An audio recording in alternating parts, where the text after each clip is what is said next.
Jai Jinendra. My name is Komal Shah and you're tuned in from Nairobi, Kenya. I'm part of Veer Kund Kund Kahan Jain Youth Association, and today's topic is Pandit Banarasi Das Ji. Our speaker is Professor Veer Sagar Ji. I now hand over the mic to our speaker to begin this evening's topic. Thank you.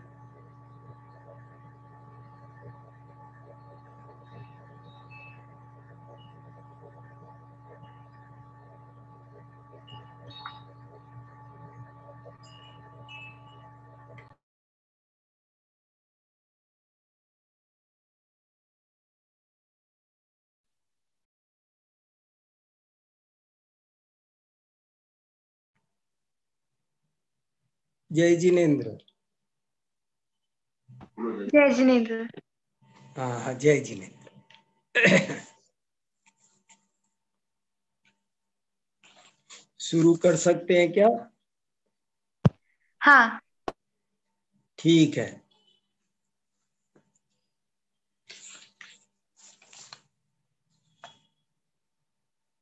शोभित निज अनुभूति जुत चिदानंद भगवान, सार पदार्थ आत्मा सकल पदार्थ जान।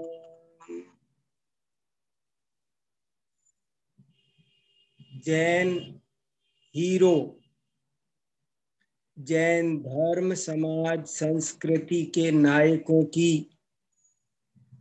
इस श्रृंखला में हमारा आज का विषय है पंडित बनारसी दास।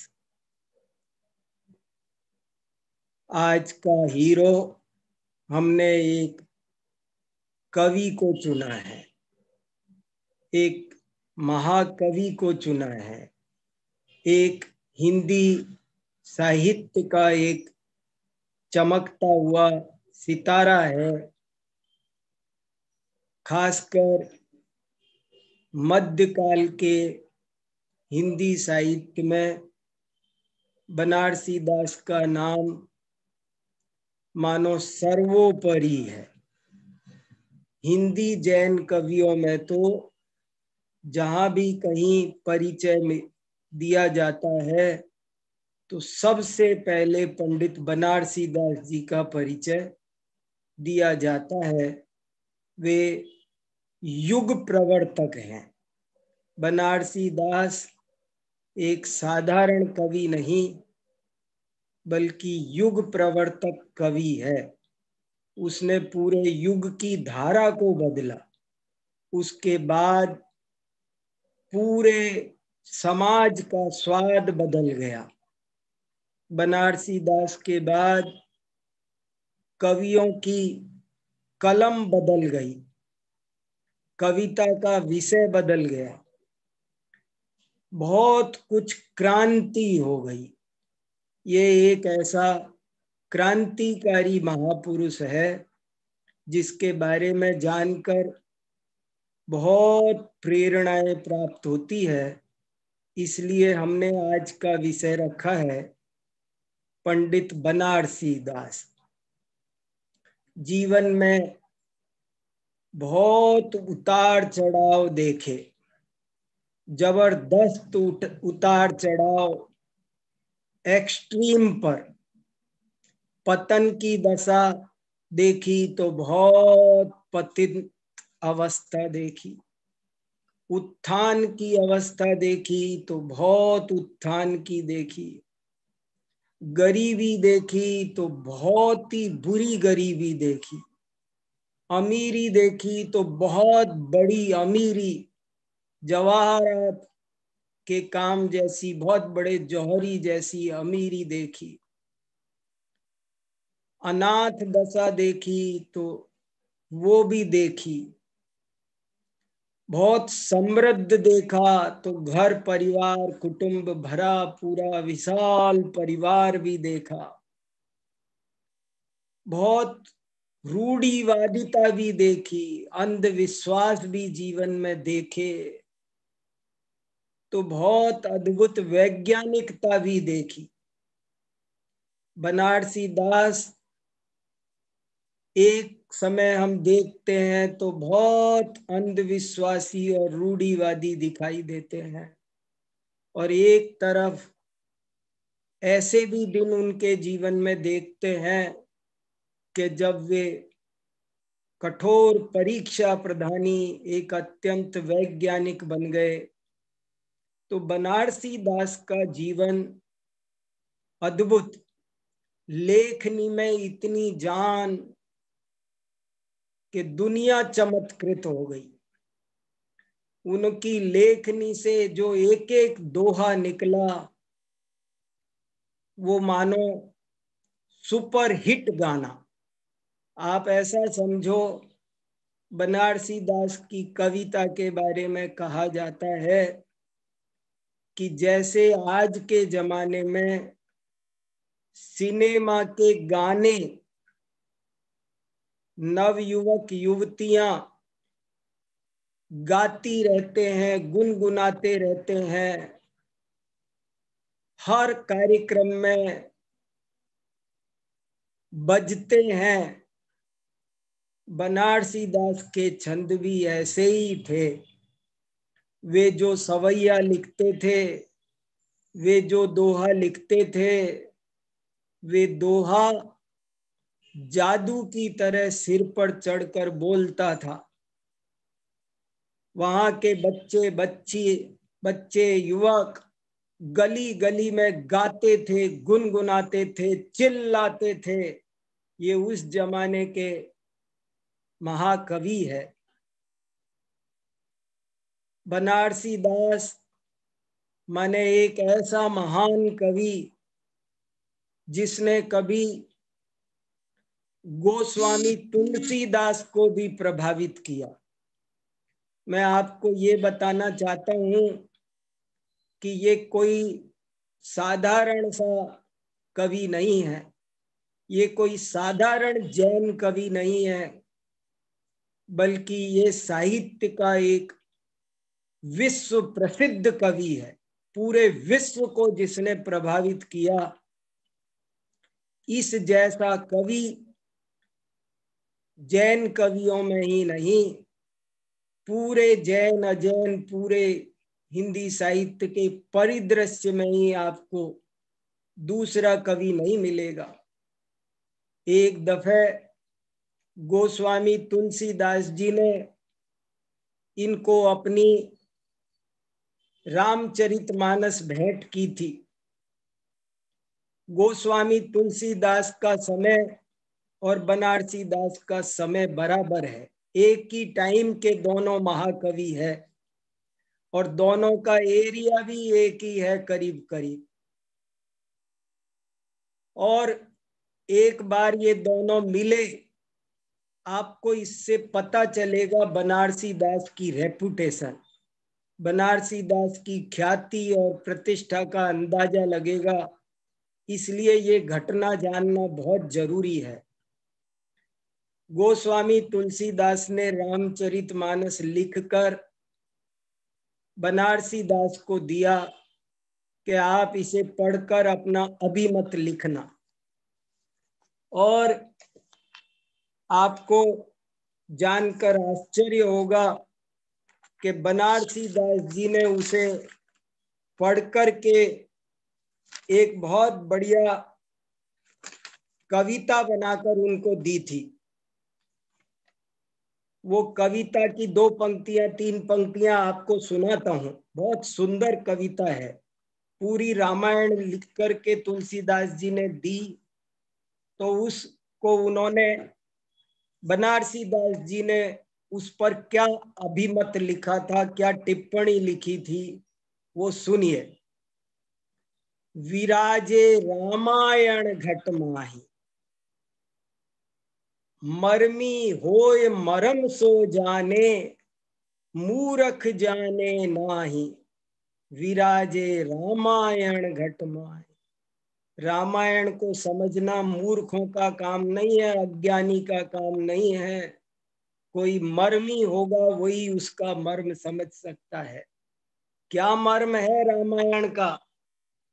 आत्म राम ज्ञान गुण लक्ष्मण, सीता सुमति समेत, शुभोपयोग वानर दल मंडित, वर विवेक रन खेत।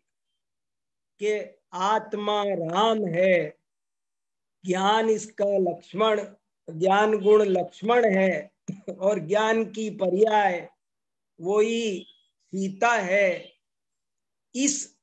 इनकी जो लीला को पहचाने वही वास्तव में रामलीला को सही से पहचान सकता है। ये भजन बहुत सुंदर है और पढ़ने लायक है। हमारे पास आज अभी और मेरे को बहुत सारी बातें आपको सुनानी है, नहीं तो मैं कभी 1 घंटे में इन्होंने जो ये पद लिखा है इस पर मैं 1 घंटे चर्चा करता हूँ कि क्या लिख कर दिया बनारसी दास जी ने गोस्वामी तुलसीदास जी को रामचरितमानस के ऊपर।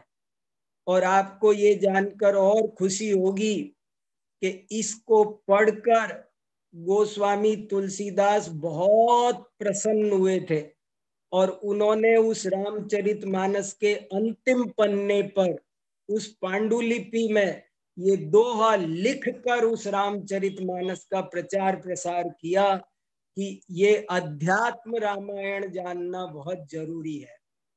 और न केवल उन्होंने इसको प्रसारित किया बल्कि खुद तुलसीदास ने पार्श्वनाथ पर फिर 4 भजन बनाकर इनको दिए। देखो क्या 2 कवियों की आपसी बातचीत है। बनारसी दास जी ने पारसनाथ पर 4 छंद बनाकर दिए, क्योंकि बनारसी दास जी आगरा में रहते थे और वहां पार्श्वनाथ भगवान का मंदिर था। तो उन्होंने कहा अच्छा पार्श्वनाथ माने मैं आपको ये बताना चाहता हूँ कि वैदिक विद्वानों में और जैन विद्वानों में कितना सौहार्द था और कैसे मुझे ये घटना बहुत ही प्यारी लगती है। क्या आज ऐसा है? ऐसा होना नहीं चाहिए। 2 विद्वान आपस में मिले तो प्रेम से मिले, एक दूसरे को की समीक्षा अच्छे मन से लिखें। ये दोनों में कितना वात्सल्य होना चाहिए। ये बनारसी दास और तुलसीदास से हम आपस में द्वेष नहीं किया, एक दूसरे को गालियां नहीं दी, एक दूसरे का विरोध नहीं किया, एक दूसरे को गंदे शब्द नहीं कहे। गजब है। ये घटना मुझे बहुत अधिक प्रेरित करती है कि कैसा समय था मुगल काल में 16वीं शताब्दी में, जब चारों ओर अशिक्षा थी, तब भी लोगों में इतना अच्छा प्रेम भाव था। और अब हम आपस में एक दूसरे की निंदा आलोचना, आज जैन भी जैन को नहीं सहन कर पा रहा है। और ये देखो जैन और वैदिक कहो तो कितना विरोध होना चाहिए, लेकिन नहीं, दोनों ने प्रेम से ज्ञान चर्चा की, कविता चर्चा की और एक दूसरे को कुछ लिख करके महत्वपूर्ण दिया। और देने में ये भी गजब की बात है कि किसी ने भी कोई अपनी लक्ष्मण रेखा का लंघन नहीं किया।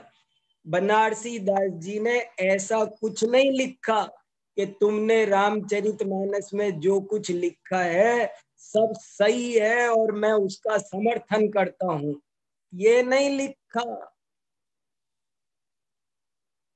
कोई अपनी मर्यादा का उल्लंघन नहीं कर रहा, बल्कि ये लिखा कि रामायण कोरी बाह्य रामायण पढ़ने से समझ में नहीं आएगी, बल्कि भारतीय संस्कृति एक आध्यात्मिक संस्कृति है। इसलिए हमें आध्यात्मिक रामायण को भी पढ़ना चाहिए, तब हम सही से रामायण को समझ सकेंगे। गजब की बात है, बहुत बढ़िया। तो ऐसे एक महाकवि बनारसी दास का मैं कुछ जीवन परिचय पहले अब आपके सामने प्रस्तुत करता हूं और फिर कुछ उनके बारे में थोड़ी सी चर्चा रखने की कोशिश करूंगा। देखो, बनारसी दास जी का जन्म आज से लगभग 435 वर्ष पहले, आज से लगभग 435 वर्ष पहले सन 1586 में,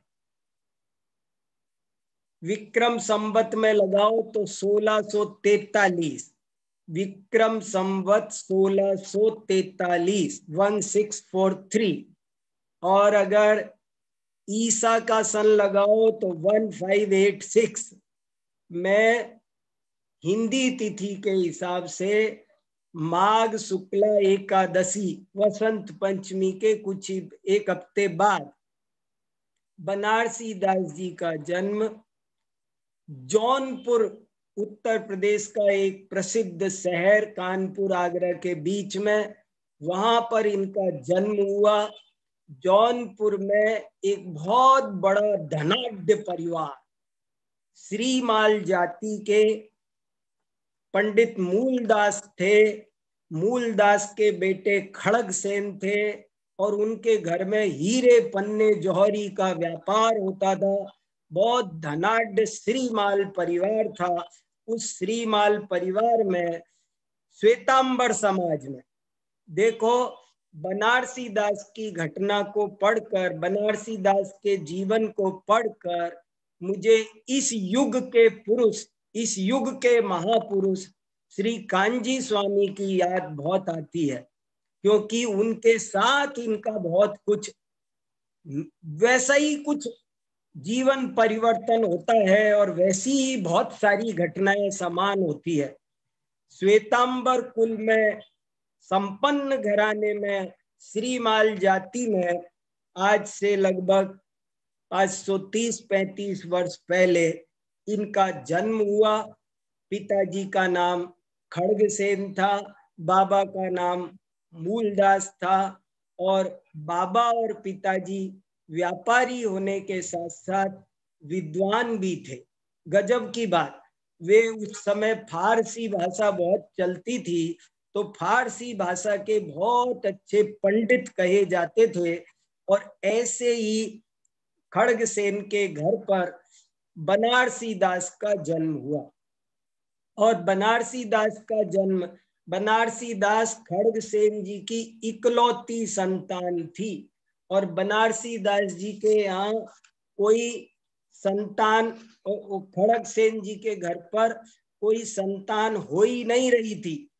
और जब हो नहीं रही थी तो खड़गसेन कहीं मन्नत मांगने गए थे, और जब मन्नत मांगने गए तो उस मन्नत को भी बनारसी दास जी ने, आपको परिचय समझने में सुविधा हो इसलिए मैं बता देता हूं कि बनारसी दास जी ने एक अपनी आत्मकथा लिखी है खुद। मैं ये सब बातें आपको कहां से बता रहा हूं, इसके लिए आपको पता चले तो बनारसी दास जी की हमारे पास में 4 किताबें खास है। एक तो ये बनारसी विलास है, अभी इनकी चर्चा हम थोड़ी थोड़ी करेंगे, लेकिन आपको थोड़ा सा, क्योंकि ये परिचय बताने में दिक्कत आ रही है। बनारसी दास जी ने 4 किताबें लिखी है। एक किताब ये है बनारसी विलास, इसमें बनारसी दास जी की 46 किताबों का, रचनाओं का, कविताओं का संग्रह है। इसके अलावा एक ये अर्ध कथानक लिखी है। अर्ध कथानक संसार की पहली हिंदी आत्मकथा है, ऑटोबायोग्राफी, आत्मकथा। इस आत्मकथा का क्या नाम है, फिर से सुने ध्यान से, अर्ध कथानक। इस कथा का नाम है अर्ध कथानक। अर्ध कथानक नाम क्यों रखा? अर्ध कथानक नाम इसलिए रखा कि इसको उन्होंने, बनारसी दास ने, तब लिखा था जब वे 55 वर्ष के थे, 55 years old। तो उन्होंने ये इसमें लिखा है कि मैं इसका नाम अर्ध कथानक इसलिए लिख रहा हूं कि लगभग आप ये समझ लो मेरा आधा जीवन पूरा हो गया। 100 साल की उम्र होती है, लेकिन 55 वर्ष का मैं हो लिया। तो इस किताब का नाम है अर्ध कथानक। अर्ध कथानक माने मेरे जीवन के आधे हिस्से की कहानी, और इसलिए उन्होंने ये नाम रखा अर्ध कथानक। उसके अलावा फिर एक ये समय सार नाटक जिसने उनका जीवन बदला, उसके सार स्वरूप उन्होंने जो ग्रंथ लिखा वो एक ये समय सार नाटक है। इसके अलावा एक उन्होंने नाम माला लिखी है। नाम माला, नाम माला वास्तव में पंडित धनंजय की है। इनसे और 300 साल पहले एक, उनके बारे में भी किसी दिन चर्चा करेंगे। एक जैन हीरो में बहुत बढ़िया स्वर्णाक्षरों में लिखने लायक नाम हुआ है धनंजय महाकाय, सेठ धनंजय। धनंजय सेठ के बारे में भी एक दिन कभी चर्चा करेंगे। सेठ धनंजय जिनके बारे में आप सब ने विषापहार स्तोत्र की कहानी सुनी होगी, बेटे को सांप ने काटा, पूजा करते रहे। वो धनंजय सेठ घर में रहते थे, लेकिन बहुत उच्च कोटि के विद्वान थे, और उन्होंने एक पुस्तक लिखी थी नाममाला, संस्कृत में द्विसंधान काव्य लिखा है कालिदास के टक्कर का। से किसने? सेठ धनंजय ने। सेठ धनंजय उसने वो लिखा। तो उन्होंने नाममाला लिखी। नाममाला का मतलब होता है, नाममाला का मतलब होता है पर्यायवाची कोश। उस जमाने में ये बहुत पढ़ाया जाता था। पर्यायवाची कोश, कमल के ये नाम है, पुष्प के ये नाम है, जमीन के ये नाम है, आकाश के ये नाम है, सूर्य के ये नाम है, चंद्रमा के ये नाम है। उसका नाम है नाममाला। नामों की लिस्ट है पूरी की पूरी। बहुत सुंदर रचना है इन संस्कृत साहित्य में और कोश साहित्य में। उसका डिक्शनरी लिटरेचर में उसको बहुत इम्पोर्टेंट माना जाता है। तो वो उन्होंने लिखी। तो ये 4 किताबें कम से कम हमारे पास मिलती है। उसके अलावा उन्होंने एक और किताब लिखी थी, उस किताब का नाम था नवरस।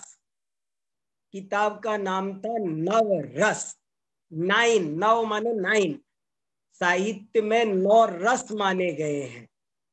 करुण रस, श्रृंगार रस, विभत्स रस, रसों का वर्णन साहित्य में करते हैं। तो उन 9 रसों पर बहुत गजब की 1000 दोहे उसमें थे, और ऐसी सुंदर उन्होंने साहित्य में चूड़ामणि के समान रचना लिखी थी। लेकिन जब बाद में उनको ये समय सार आदि ग्रंथ मिल गए और उनको ये तत्व ज्ञान हुआ, और उन्होंने देखा कि अरे ये श्रृंगार की रचना, ये अश्लील रचना, ये काम भाव को बढ़ाने वाली रचना, ये लोगों को विषय कसाय में बढ़ाने वाली रचना, इसको मुझे नहीं लिखना चाहिए था, मैंने गलती की। इसे पढ़कर लोग कुमार्ग पर लगेंगे, मुझे पाप लगेगा। ये कविता नहीं है, ये कुकविता है। इसके नाम पर मुझे भले लोग बड़ा कवि कहें जाने, लेकिन ये तो बहुत बड़ा पाप हो जाएगा। इसके निमित्त से जाने कितने लोग विषय भोगों में लगेंगे। इसलिए ये अच्छी चीज नहीं है, जिंदा नहीं रहनी चाहिए। और उन्होंने उस बहुत उच्च कोटि के साहित्यिक प्रतिमान वाली रचना नवरस को गोमती नदी, आगरा के बगल में नदी बहती थी, उस नदी में गोमती नदी में उन्होंने उसको बहा दी। उस जमाने में छपाई तो होती नहीं थी कि उसकी और प्रतियां मिल जाए, लेकिन वो रचना हमेशा के लिए उन्होंने नष्ट कर दी। कितनी बहुत बड़ी हिम्मत चाहिए। ये भी एक बहुत लोगों को, हमको, अनेक लोगों को सीखने की बात है कि कई बार हम बचपन में अपने सीखने के पीरियड में कुछ हल्का लिखते हैं, कुछ बेकार लिखते हैं, तो जरूरी नहीं कि वो बेकार है तो वो जीवित रहे, उसे नष्ट कर देना चाहिए। जिस साहित्य को पढ़कर वीतरागता जगे वही साहित्य जीवित रहने योग्य है, और जिसको पढ़कर राग द्वेष पुष्ट हो वो साहित्य जीवित नहीं रहना चाहिए। ऐसे इस कवि के जीवन से अनेक अद्भुत शिक्षाएं मिलती है। और जो ये इनका अर्ध कथानक है ना, इसके बारे में तो मैं आपसे अलग से 1-2 घंटे बात कर सकता हूँ। अर्ध कथानक में इतनी सुंदर ऑटोबायोग्राफी है, A1। बड़े बड़े विद्वानों ने, इतिहासकारों ने लिखा है कि जिसके पास में 1 मीटर का कलेजा होगा वो ऐसी ऑटोबायोग्राफी लिख सकता है। अपनी बुराई, अपनी हंसी, अपनी कमियों को गिनाना कौन कर सकता है? बहुत लोग आत्मकथा लिखते हैं लेकिन अपनी तारीफ के लिए, मैंने ये किया, मैंने वो किया, अपनी बड़ाई को, कोई आत्म की बातें, अपनी कोई गंदी बात उसमें लिखते नहीं है, लेकिन दर्पण की तरह मैंने क्या क्या किया, सब अच्छी बुरी बातों का कच्चा चिट्ठा उन्होंने खोल कर रख दिया।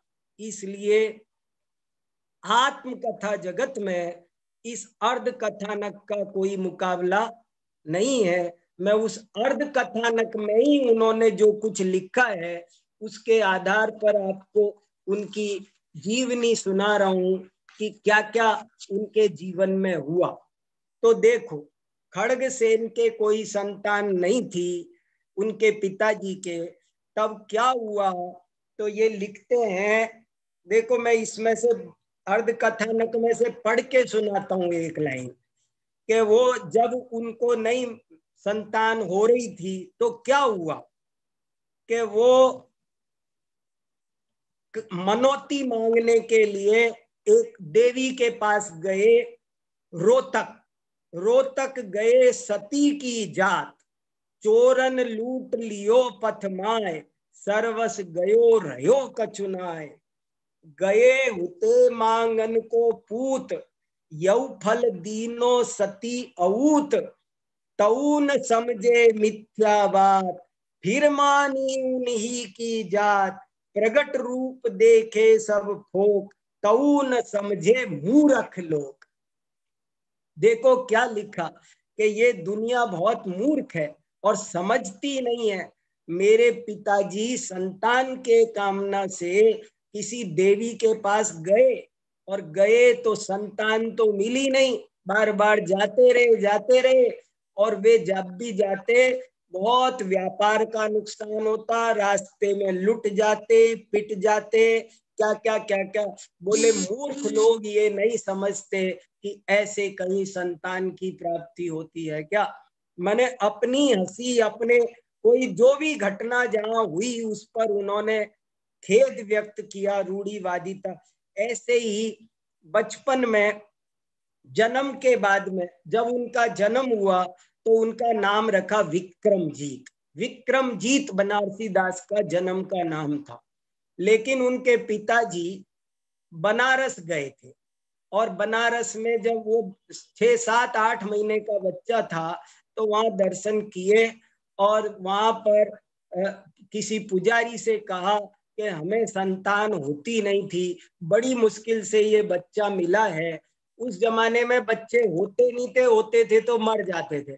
बोले अब ये बच्चा जिंदा रहे इसके लिए कुछ करो भैया पंडित। तो पंडित जी ने, वहां के कोई पंडित जी ने कहा कि तुम इतने पैसे दे दो, ये पूजा करा दो, और फिर कहा कि देखो ये बच्चा चिरजीवी हो जाएगा, तुम इसका नाम विक्रमाजीत की बजाय बनारसी दास रखो। बनारस आए हो ना तो अब तुम बनारसी दास। और पिताजी ने इसका नाम वहां पर बनारसी दास रख दिया। तो विक्रमाजीत बनारसी दास बन गए। बहुत संपन्न घराना था, बहुत अच्छे से इनका पालन पोषण चल रहा था। जब ये 5 वर्ष के हुए तो पढ़ाई प्रारंभ कर दी, और इतने बुद्धिमान थे कि इन्होंने 8 वर्ष में ही, माने 8 वर्ष की उम्र में 3-4 साल के भीतर भीतर दुनिया भर की विद्याएं सीख ली, ढेर सारा कोश साहित्य पढ़ लिया, अनेकार्थ नाम माला क्या क्या। देखो मैं बताता हूँ, पंडित देवीदास इनके गुरुजी थे, और वो पंडित देवीदास जी से इन्होंने बचपन में ही अनेकार्थ नाम माला, ज्योतिष शास्त्र, अलंकार, कोक शास्त्र, बहुत ज्ञान अर्जित करके बहुत बड़े कवि बन गए।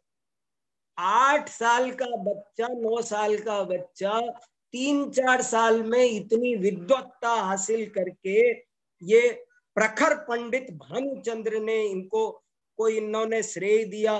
पंच संधि, कोश, छंद, स्तवन, ये सब भी मैंने पढ़ा, और इतने बड़े पंडित हो गए।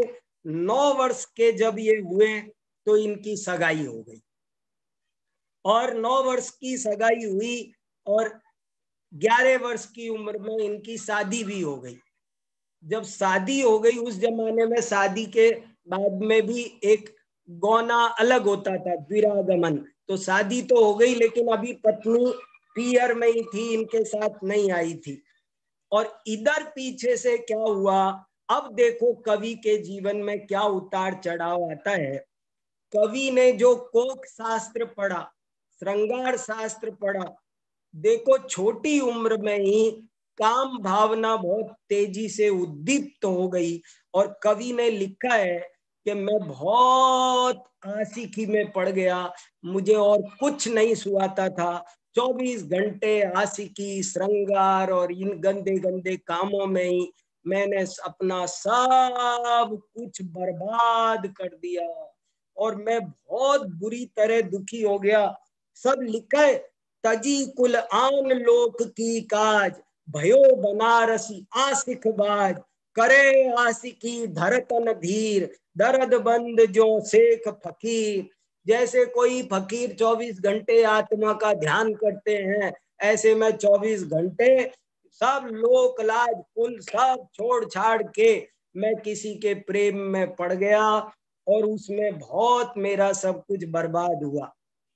बर्बाद होने के बाद 15 साल की उम्र में इनका गौना हुआ, पत्नी को लेकर आए, लगा कुछ ठीक होगा, लेकिन हालात कुछ ज्यादा ठीक हुए नहीं। कुछ ठीक तो हुए, लेकिन थोड़े ही दिन में पत्नी का देहांत हो गया।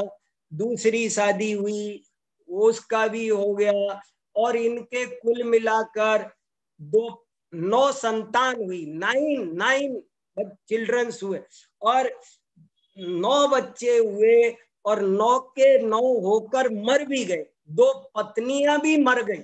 जीवन ये क्या हुआ होगा, इस घटना को कोई, मैं आपको बता नहीं सकता, कोई भुक्तभोगी हो वो जान सकता है। एक जरा सा लॉस हो तो कितना दुख होता है। एक बच्चा छोड़ करके, घर छोड़ के नौकरी पर दूर जाता है, विदेश जाए, तो माँ बाप पर क्या बीतती है। यहाँ तो 9 बच्चे हुए, और कवि ने लिखा है साफ साफ के 3 भारजा में 3 शादियां की, और लिखा 9 बालक हुए मुए, रहे नारी नर दोए, जो तरुवर पतझार वह रहे ठूंठ से होए। बोले मेरे 9 बच्चे होकर मर गए, 2 पत्नियां थी, तीसरी थी, लेकिन अब वो बैठे हैं अकेले, तो कह रहे जैसे कोई पेड़ सारे पत्ते खोकर के अकेला ठूंठ बच जाता है, ऐसे मैं आज अपनी जिंदगी में अकेले ठूंठ की तरह बचा हुआ हूं, कुछ नहीं है। देखो साहब फिर क्या क्या हुआ। जब बनारसी दास जी 24-25 वर्ष के थे, तब जब ये घर चल ही रहा था, बच्चों का होना मरना, दूसरी शादी, तो पिताजी बोले बेटा अब हम बूढ़े हो गए, और अब तुम हमें धर्म ध्यान करने दो। देखो जब ये 24 साल के हैं तब इनके पिताजी बूढ़े हो गए हैं, कह रहे हमको धर्म ध्यान करने दो और तुम कुछ अपनी जिंदगी संभालो, कमाओ धमाओ। और पिताजी ने 4 बैलगाड़ियां भर दी, सारा सामान भर दिया और सारी तैयारी कर दी और बनारसी दास जौनपुर से आगरा चले गए कि अब वहीं सेटल होंगे, वहां व्यापार करेंगे। और वहां रास्ते में सब लुट पिट गया आधा, और जो कुछ बच गया थोड़ा बहुत उसको लेकर पहुंचे। वहां पर भी देखो जीवन के उतार चढ़ाव देखो। जब आगरा में भी व्यापार ठीक से नहीं कर सके, सब कुछ लुटकर सड़क पर आ गए, दिवाला निकल गया, एक फूटी कौड़ी अपने पास नहीं बची। लाखों करोड़ों जो कुछ था सब सब खत्म हो गया। और कवि ने एक जगह लिखा है, मैं एक अंधविश्वास में भी इसमें पढ़ा कि मुझको किसी ने, कोई बाबा था, उसने कहा कि तुम एक मंत्र पढ़ो तो तुमको रोज सुबह अपने दरवाजे पर 1 दीनार पड़ा मिलेगा, लेकिन वो मंत्र तुमको शौचालय में बैठ करके पढ़ना पड़ेगा, किसी को बताना नहीं है, ऐसे ऐसे शंख रखना है ये। तो बोले मैं उसके चक्कर में आ गया, 1 साल तक मैंने शौचालय में बैठ के मंत्र जपा और सुबह उठ के देखता दीनार मिले नहीं, तो मैं बहुत दुखी हो गया। और इन पर झूठे मुकदमे लगे। एक बार तो इन पर कोई ऐसा मुकदमा लगा कि राजा ने प्राण दंड दे दिया, इनको प्राण दंड की घोषणा हो गई। और बोले इनको, लेकिन किसी तरह ये वहां से भाग निकले। देखो इनकी चतुराई। बोले हम वहां से जैसे अपराधी भाग जाते हैं, छूट भागे, नहीं तो हमें मृत्यु दंड मिलना था। तो बोले हम वहां से छूट कर भाग गए और कहीं दूसरी जगह गए। तो वहां पर अब हम क्या करते, तो बोले एक होटल पर हम कचौरी खाते थे, होटल पर कचौरी खाते थे। खाते खाते खाते खाते हमारे पास में उसको देने को पैसा नहीं था, तो हमने उससे कहा कि भैया हमारे पास देने को पैसे नहीं है, तुम अब हमको मत दो। तो कचौरी वाला कहता है कि बाबूजी आपसे पैसे मांगे किसने हैं, आप बहुत सज्जन आदमी दिखते हो, आप तो खाए जाओ, हम आपसे पैसा नहीं मांगेंगे। बोले मैं खाता रहा, लेकिन फिर कुछ मुझे थोड़े दिन अच्छे आए, फिर से पैसा आया, फिर हमारा व्यापार सेट होने लगा। तो मैंने उस जमाने में उस कचौरी वाले को 20 रुपए चुकाए कि ये 20 रुपए तुम दे। उस जमाने में आज से बताओ 500 साल पहले उसको 20 रुपए कचौरी वाले को चुकाए। मैं आपको ये बताना चाहता हूं कि कवि में कुछ भी हो, लेकिन विशुद्धि लब्धि जबरदस्त थी। और ये विशुद्धि लब्धि का ही कमाल था कि उन्होंने कचौरी वाले को वो पैसे वापस लौटा दिए। और फिर उसके बाद में और भी बहुत सारी बातें हैं, मैं इनकी बातें करूंगा तो आपको कहां तक सुनाऊंगा। लेकिन अब देखिए जीवन में एक क्रांतिकारी परिवर्तन कब आता है। इनको जब ये 37 साल की उम्र के थे तो ये अपनी ससुराल गए थे, ससुराल का नाम है खैरावत। खैरावत गए थे और वहां पर एक अरथमल ढोर नाम का कोई व्यक्ति था। उस व्यक्ति ने इनको पांडे राजमल जी की समय सार टीका बाल बोधनी जो है वो दे दी। बस बनारसी दास का जीवन यहां से बदलना शुरू हो गया। और बनारसी दास को इस समय सार ने पढ़कर बोले मैं इसी में डूब गया अब तो। और मैं बहुत अच्छा वर्णन उन्होंने लिखा है कि मेरे ऊपर कितना गहरा असर पड़ा इस बना। बस अब मैं 24 घंटे, और बोले मैं 12 साल तक इस समय सार में डूबा रहा, 12 साल तक। और ऐसा भी लिखा कि मुझे ये समय सार से मैं स्वच्छंद हो गया। मेरे और 2-3 दोस्त थे, वो भी सब है ना, हम नंगे हो जाते थे कमरे में, कहते थे कि हमको आत्मा का अनुभव है, हम शुद्ध बुद्ध सिद्धात्मा हैं, और हम तो निश्चयाभासी बन गए।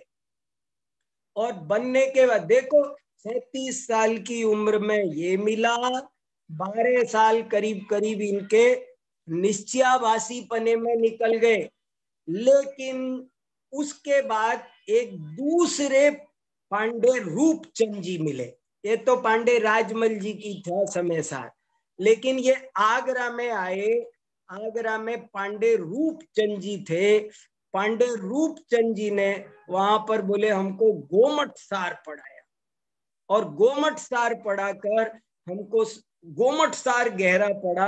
और गोमट सार पढ़ने के बाद हमने सब बातें ठीक ठीक समझी, नए व्यवस्था समझी, और निश्चय से क्या कथन, व्यवहार से क्या कथन। तो हम इसमें मुझे पढ़ पढ़ कर सुनाने का वक्त नहीं है, लेकिन है ना बहुत सारी अच्छी अच्छी बातें हैं कि हमारे साथ क्या क्या हुआ। और बोले मेरा जीवन बदल गया पूरा का पूरा। और जीवन बदलने के बाद में अब सुनो फिर क्या हुआ। क्या जब इनको समय सार मिल गया, स्वच्छंदपना दूर हो गया, क्या हुआ देखो, आपको 2 चीज सुना। तब ता मिले अरथमल ढोर, करे अध्यात्म बाते जोर, तिन बनारसी सोहित कियो, समय सार नाटक लिख दियो, राजमल ने टीका करी, सो पोथी तिन आगे धरी, कहे बनारसी सो तू बात, तेरे मन आवेगा साथ। बोले वो अरथमल ने कहा तुमको सत्य चाहिए तो समय सार पढ़ो, समय सार पढ़े बिना सत्य धर्म समझ में आता नहीं है।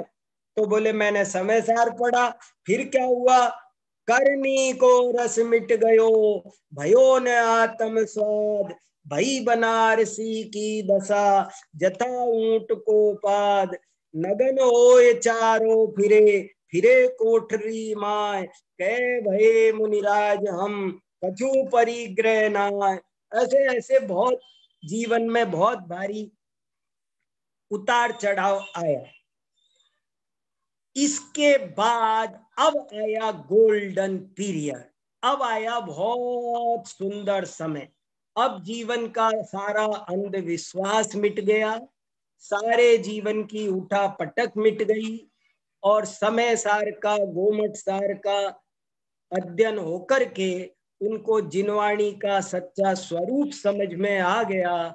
जब 48 साल के बनारसी दास थे तो वो बनारसी दास नहीं, एक बहुत उच्च कोटि के सम्यक दृष्टि, ज्ञानी, संतुलित महाकवि बन गए।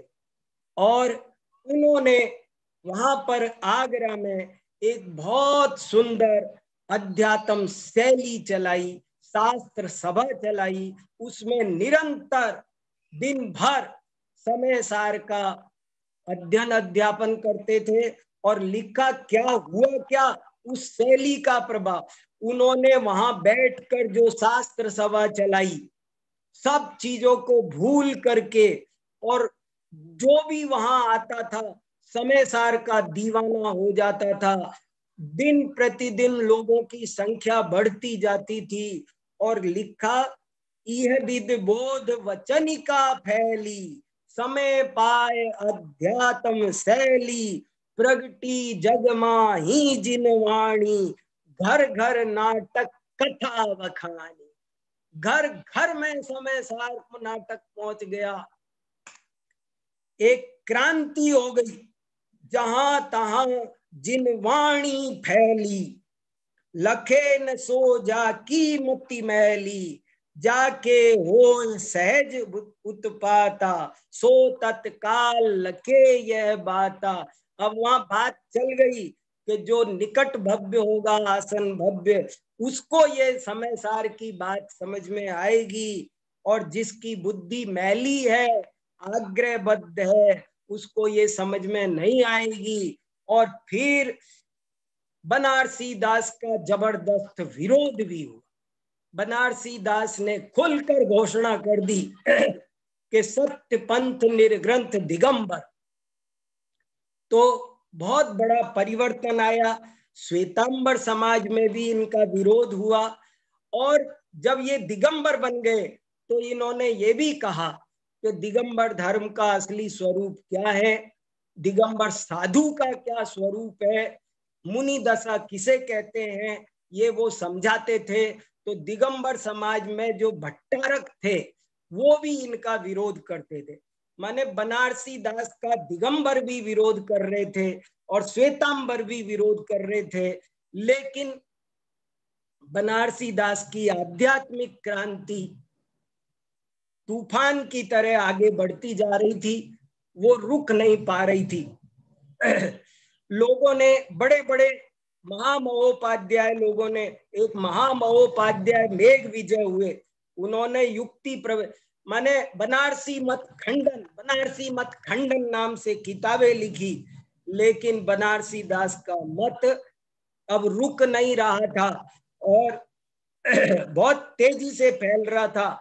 बनारसी दास ने सबको समझा दिया था कि दिगंबर जैन धर्म क्या होता है, जो तिल तुस मात्र भी परिग्रह रखता है, जो किसी संस्था का काम करता है, वो भट्टारक मुनि, कोई वो मुनि नहीं है, वो पूज्य नहीं है। वो इस तरह उन्होंने बहुत गहराई से, और क्या हुआ तो लिखा वहां बनारसी दास का शैली का प्रभाव, विरोधी लिख रहा है, एक विरोधी ने लिखा कि लोग आगरा जाते हैं, व्यापारी लोग जाते आगरा है, किते महाजन आगरे जात करण व्यापार, बन आवे अध्यात्मी लख नूतन आचार। देखो कि लोग, देखो तो सही साहब, लोग है ना आगरा जाते हैं, व्यापार करने जाते हैं, लेकिन बनारसी दास के चक्कर में पड़ जाते हैं और अध्यात्मी बन जाते हैं। क्या घटना, कुंद कुंदाचार्य देव का समय सार उनको मिला और उनका जीवन बदल गया। और उसके बाद तो उन्होंने जो कुछ लिखा, एक एक दोहा, वस्तु विचारत ध्यावते मन पावे, आत्मानुभूति की बहुत गहरी चर्चा गली गली में बनारसी दास के। आत्मानुभूति ही असली धर्म है, पाप पुण्य से पार है, ये बात बनारसी दास ने प्रारंभ की और वो सब तरह का पाखंड रुक गया। 20 पंथ भी प्रभावित हो गया और एक तरह से 13 पंथ का वहीं से उद्भव हो गया। और क्या सुंदर सुंदर उन्होंने लिखा, बहुविधि क्रिया कलेश सो। देखो कितना बढ़िया दोहा लिखा बनारसी दास ने, सुनो, बहुविधि क्रिया कलेश सो, शिव पद लहे न कोय, ज्ञान कला प्रकाश ते सहज मोक्ष पद होय। ये क्रियाकांड से मिलने वाला नहीं है, ये क्रिया कलेश है। बहुविधि क्रिया कलेश सो, शिव पद लहे न को। इसने क्रांति की थी, वो दोहा है ये, जिसने हिला दी थी दुनिया। सबको बता दिया कि असली धर्म का मर्म क्या है, धर्म की क्रिया किसे कहते हैं। आत्मानुभूति ही धर्म है, बनारसी दास ने ठोक ठोक कर सबको समझाया। अनुभव चिंतामणि रतन, अनुभव है रसकूप, अनुभव मार्ग मोक्ष को, अनुभव मोक्ष स्वरूप। आत्मानुभूति से ही धर्म का प्रारंभ होता है और आत्मानुभूति से ही धर्म की वृद्धि होती है, आत्मानुभूति से ही धर्म की पूर्णता होती है। आत्मानुभूति ही जरूरी है, वही उपादेय है, और बाकी सारा शुभाशुभ राग भट्टी है, आग है, हेय है, संसार का कारण है, मुक्ति का कारण पाप पुण्य नहीं है, शुद्धोपयोग है। ये जो दृढ़ता से शंखनाद बनारसी दास ने किया, तो उससे घर घर नाटक कथा बखानी समय सार जन जन तक पहुंच गया, घर घर तक पहुंच गया। कितनी गजब की बातें हैं, मैं कितने छंद आपको सुना सकता हूँ। मैं तो बहुत आधा भी मैटर आपको नहीं सुनाया जो तैयारी की उसमें से, और समय तो हो गया। बहुत बढ़िया बढ़िया बातें, पर बनारसी दास एक बहुत महान कवि, कितने प्यारे छंद, कितने प्यारे छंद, बहुत प्रसन्न शैली है। शैली ऐसी है कि आज 500 साल बाद भी पढ़ते हैं तो समझ में आता है, आनंद आता है। बनारसी कहे भैया भव्य सुनो मेरी सीख, कैसे ऊके केहू भांत ऐसो काज कीजिए। बनारसी दास कहते हैं भैया कैसे भी करके एक क्षण को आत्मा का अनुभव करो। ऐसी ऐसी बहुत गजब गजब की बात, आत्मानुभूति को उभारने वाला, पाप पुण्य संपूर्ण राग को हे ही कहने वाला, क्रियाकांड को हे ही कहने वाला, असली धर्म का प्रतिपादक कोई महापुरुष, कोई जैन हीरो हुआ है तो वो हमारे आदरणीय कवि पूजनीय पंडित बनारसी दास जी हैं, जिनके बारे में मैंने थोड़ा बहुत परिचय आपको दिया। ज्यादा परिचय आपको खुद ही प्राप्त करना पड़ेगा। इनकी इन रचनाओं को पढ़ पढ़ करके आपको बहुत परिचय प्राप्त होगा। मैं यही कहना चाहता हूँ, समय सार नाटक वो तो अद्भुत रचनाएं हैं। समय सार नाटक जिसने नहीं पढ़ा उसने बहुत बहुत बड़ी कमी है। इसलिए समय सार नाटक को पढ़े, कवि की रचनाओं को पढ़े, तभी हमें इनका परिचय होगा। हम सब बनारसी दास जी को पढ़कर सच्चे धर्म को समझें और अपने जीवन में उतारें। इसी भावना के साथ मैं अपनी बात को आज यहीं पूरी करता हूँ। जय जिनेन्द्र। जी आप 5 मिनट ले लीजिए, नेक्स्ट वीक हम नहीं, दिखाएंगे वीडियो। कोई बात नहीं, आप भी सुनाओ कुछ। हाँ,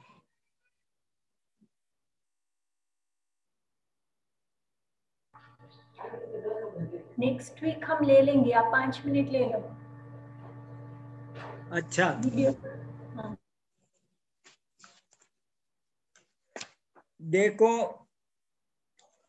क्या बढ़िया बढ़िया, भेद ज्ञान साबुन भयो, दुआ सुनो बनारसी दास के।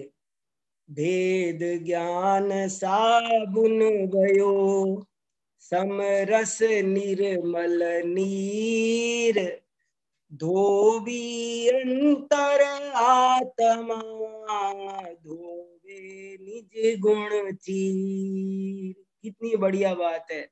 ए भैया, भेद ज्ञान का साबुन लगाओ, समता रूपी पानी लगाओ और अंतरात्मा बनकर अपने अपने गुणों को रूपी वस्त्रों का साफ करो। कहाँ बहिरात्मा बने हुए हो, बाहर का नहाना धोना कब तक चलेगा।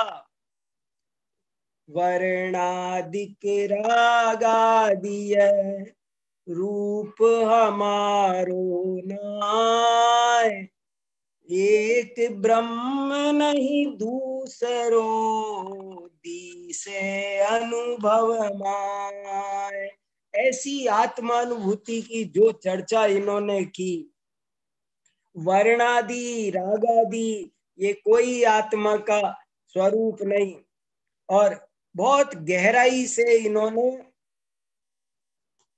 ज्ञानी ज्ञान मगन रहे, रागादिक मल खोय, चित उदास करनी करे, कर्म बंद नहीं होय। तो सम्यक ज्ञानी कैसे होता है? महिमा सम्यक ज्ञान की, अरु विराग बल जोय, क्रिया करत फल भुंजते, कर्म बंध नहीं होय। ऐसे सम्यक दृष्टि के स्वरूप को दुनिया जानती नहीं थी। वो काम पहली बार बनारसी दास ने किया। एक युग बदल गया। आप बनारसी दास की परिस्थिति का अंदाजा लगाओ। 10वीं 11वीं शताब्दी तक तो जैन आचार्य मौजूद थे, इसलिए जैन धर्म का असली स्वरूप जिंदा था। लेकिन बाद में हमारे देश पर नाना प्रकार के आक्रमण हुए और सब धर्म का असली स्वरूप नष्ट हो गया, छुप गया, और लोग सब साधु भी भ्रष्ट हो गए और नाना तरह के रूप बन गए। कोई किसी के पास धर्म नहीं था। देखो आप ये देखो, पूरी समाज में धर्म के नाम पर अंधेरा था। पहली बार दीपक टिमटिमा कर आया 200, 300, 400 साल बाद। 400 साल से अंधेरा था और तब एक दीपक चमकता हुआ उभर कर आया। उस दीपक का नाम है बनारसी दास। उसने जनता को बताया कि धर्म ये है, आज मानो कल मानो, असली धर्म ये है। और विरोध करने वाले करते रह गए, लेकिन बनारसी दास ने जो बात कही वो असली थी, तीर्थंकरों की थी। अनंत तीर्थंकरों ने ये बात कही है, ये समझना है। और वो बात किसी के विरोध से रुकी नहीं, बल्कि वो क्रांति बनकर फैल गई और चारों ओर जगह जगह बनारसी दास की वही शैली बाद में सांगानेर पहुंची, आमेर पहुंची, सहारनपुर पहुंची, जगह जगह पहुंची। बनारसी दास के प्रताप से जगह जगह लोगों ने स्वाध्याय करना शुरू कर दिया, आत्मा की और आत्मा के अनुभव की बातें करना शुरू कर दिया। पंडित टोडरमल जी भी आगे चलकर इसी परंपरा में हुए। असली तत्व ज्ञान की ये बात है। तो जब जब ये तत्व ज्ञान लुप्त होता आया, तब तब मानो कोई महापुरुष इसका उद्धार करने के लिए आ जाता है। ऐसा ही काम हुआ। बहुत बात मैं क्या कहूं, यही कहूंगा कि अब हमको मिला है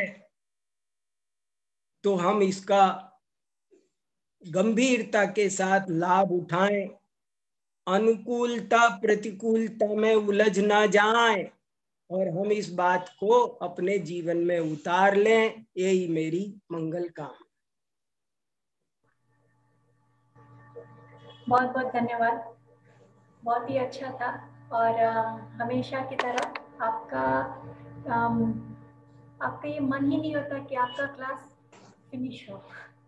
ऐसा लगा 5 मिनट, 10 मिनट और 15 मिनट और, लेकिन नेक्स्ट वीक हम थोड़ा समय बढ़ा देंगे, क्योंकि आपकी बातें अच्छी होती है, हमारा समय कम होता है। तो नेक्स्ट वीक के क्लास में थोड़ा समय हम बढ़ा देंगे। We wanted to show a video in this class today. We celebrate 40 years of our Jain Mandir here in Nairobi. तो उसका हमें वीडियो दिखाना था, जो पूज्य गुरुदेव खुद आए थे और उसने खुद अपने हाथों से ओपनिंग सेरेमनी की थी। तो वो आज हमें दिखाना था आपको। सिर्फ 5 मिनट का था वीडियो। मुझे अभी बाहर जाना है। अगर विनीत ये प्ले कर देगा तो आप सब देख सकते हैं हमारा वीडियो। बहुत ही अच्छा है। विनीत, आपको मेरी आवाज आ रही है? जी, जस्ट 1 मिनट। तो वो आपको एक वीडियो दिखाएंगे, बहुत ही अच्छा है। हमारा जिन मंदिर 40 इयर्स अगो हम लोगों ने कैसे उसका उत्साह भाव से किया सब।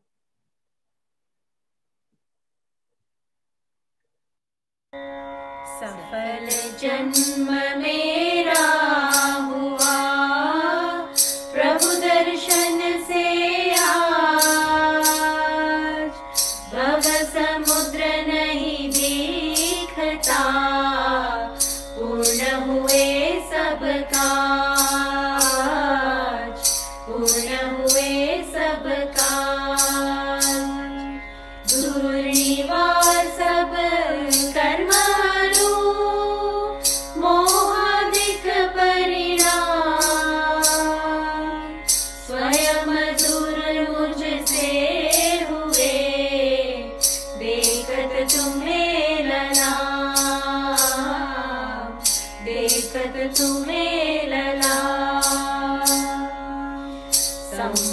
कर्मों का हुआ, शांत हुए ग्रह जाल, हुआ सुखी संपन्न में, नहीं आए ममकार, नहीं आए ममकार। भव कारण मिथ्यात्व का, नाशक ज्ञान सुभानु, उदित हुआ मुझ में प्रभो, दिखे आप समान, दिखे आप समान। मेरा आत्म स्वरूप जो ज्ञान सुखों की खान, आज हुआ प्रत्यक्ष सम, दर्शन से भगवान, दर्शन से भगवान। दीन भावना मिट गई, चिंता मिटी अशेष, निज प्रभुता पाए प्रभो, रहा न दुख कालेश, रहा न दुख कालेश। शरण राधा खोजता इस संसार मंझार, निज आत्म मुझको शरण तुमसे सीखा, तुमसे सीखा। निज स्वरूप में मगन हो, पाऊं शिव अभिराम, इसी है तू में आपको, करता कोटि प्रणाम, करता कोटि प्रणाम। मैं बंदो जिन राज को, धरूर समता भाव, तन धन जन जग जाल से, धरि विरागता भाव, धरि विरागता भाव। यही भावना है प्रभु, मेरी परिणति माही, राग द्वेष की कल्पना किंचित उपजे ना।